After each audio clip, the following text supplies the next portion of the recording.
شروع میکنیم از گزارش نوی سازمان عفو بین الملل که میگوید جنگ اوکراین نه تنها بحران خوراک و سوزشواری را به میان آورد، بلکه معیارهای دوگانه و دورویگی کشورهای غرب را در واکنش به تجاوزگری کرملین به نمایش گذاشت.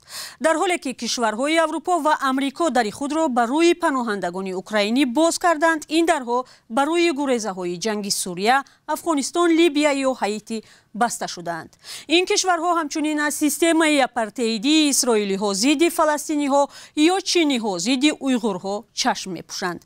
در این میان تنها سازمان های حقوق بشر میمانند که صدا بلند میکنند، هرچند نه همیشه این صدا نتیجه میدهد.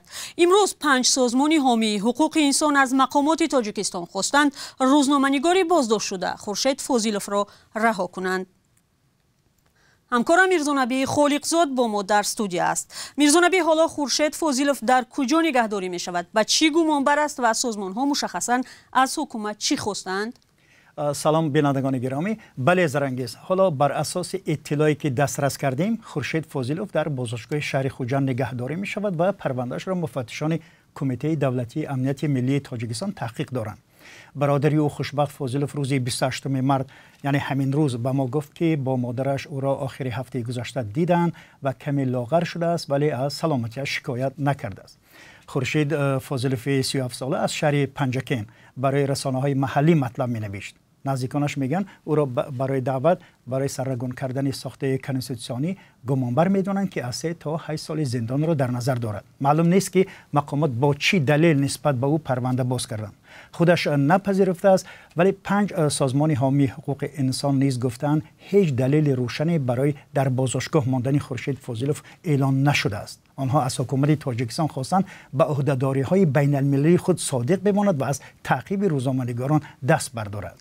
ضمناً سازمان عفو بین الملل در گزارش سالانه خود که تازه نشر شد تاجیکستان را برای نقض حقوق انسان تنقید کرده است.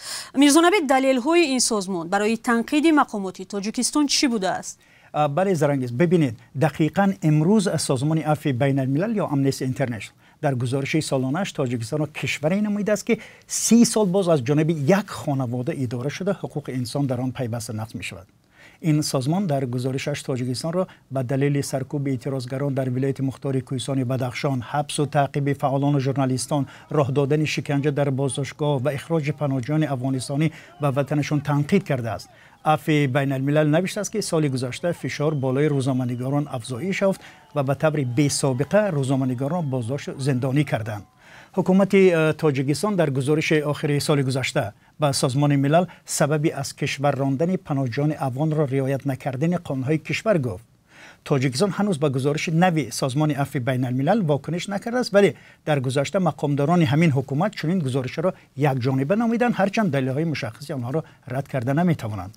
تشکر. همکارم میرزانبی خالقزاد بود که گزارش های سازمان های بین الملل درباره روزنامه‌نگاران و نقض حقوق انسان در تاجیکستان خلاصه کرد.